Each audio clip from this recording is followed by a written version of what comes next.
اب جاگ اٹھے ہیں دیوانے، دنیا کو جگا کر دم لیں گے۔ یہ بات عیاں ہے دنیا پر، ہم پھول بھی ہیں تلوار بھی ہے۔ بزم جہاں مہکائیں گے یا خون میں نہا کر دم لیں گے۔ ان الحمد للہ نحمدہ ونستعینہ والصلاة والسلام علی سید الانبیاء والمرسلین وعلی آلہ وصحبہ اجمعین۔ اما بعد فاعوذ باللہ من الشیطان الرجیم۔ بسم اللہ الرحمن الرحیم۔ انا اعطیناک الکوثر فصل لربک وانحر ان شانئک ھو الابتر۔ سرے شام مچلتے کرنوں نے افسون شب غم توڑ دیا۔ سرے شام مچلتے کرنوں نے افسون شب غم توڑ دیا۔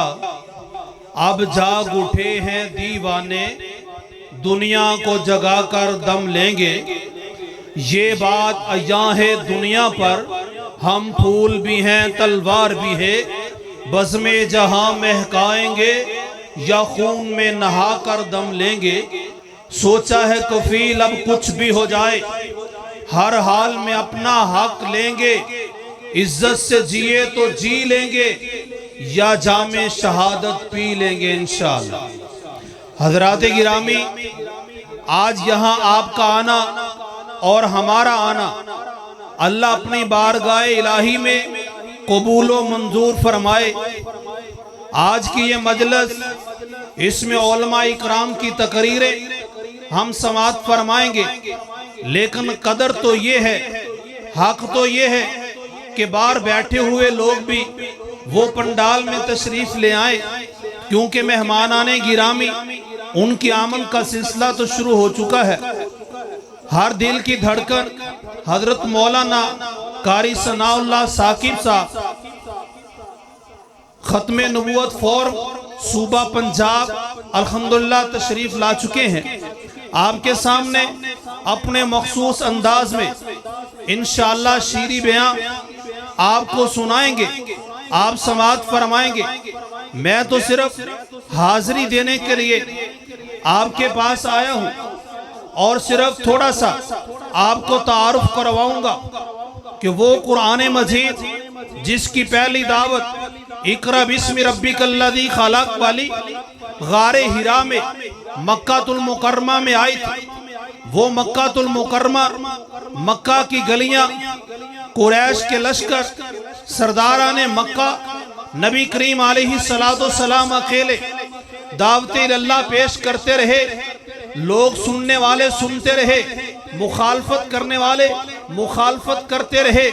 ایک دن وہ بھی آ گیا، پھر نبی کریم علیہ السلام نے پہاڑ کی چوٹی پہ کھڑے ہو کے مکہ کے لوگوں کو جمع کر کے اللہ کی توحید کا پرچار کیا۔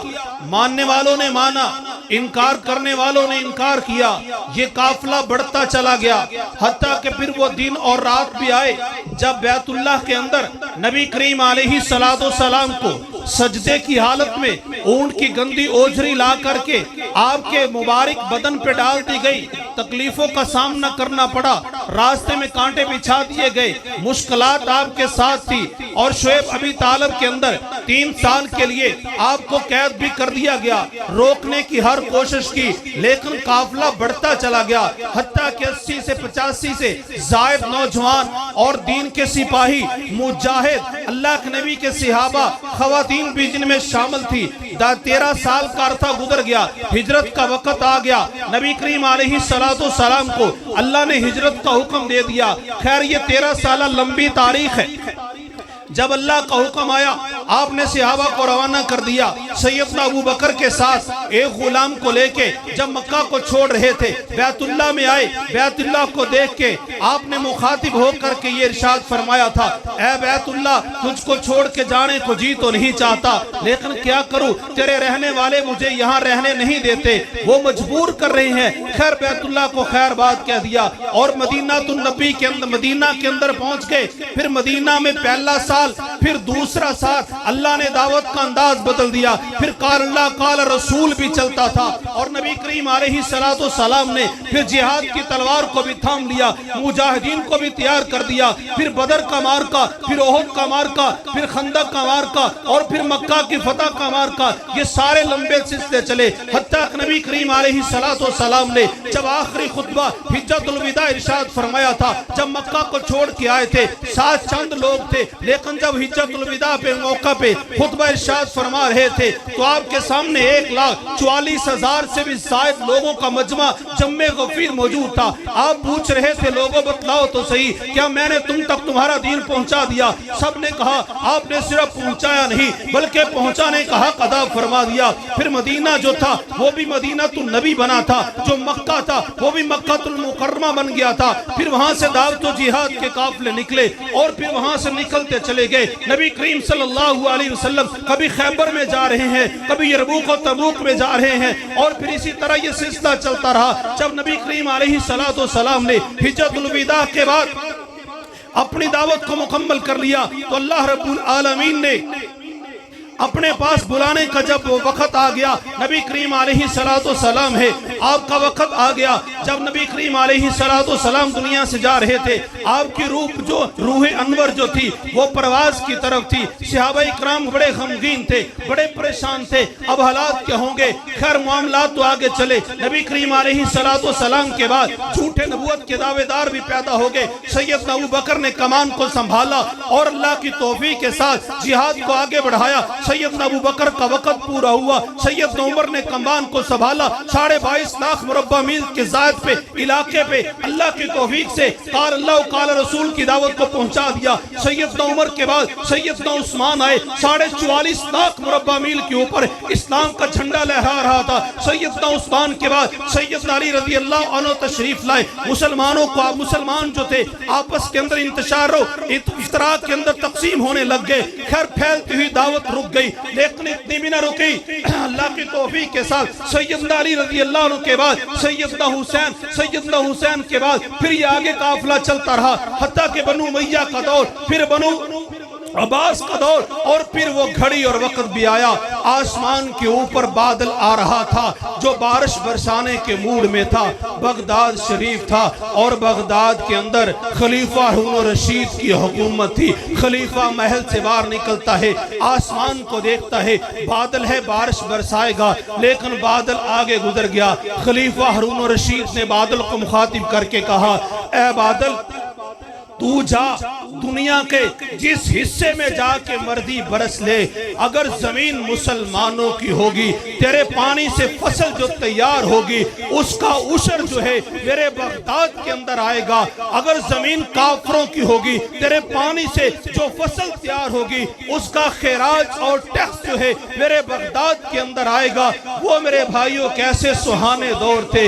اور پھر آگے سلسلہ چلا، پھر محمد ابن قاسم سندھ میں آیا، قتیبہ ابن مسلم وہ چین کے اندر پہنچا، موسیٰ ابن نصیر جو تھا اس نے افریقہ کو رون دیا، حتیٰ کہ میرے بھائیوں اسلام پوری دنیا کے اندر اپنی پرواز پہ پرواز کرتا چلا جا رہا تھا۔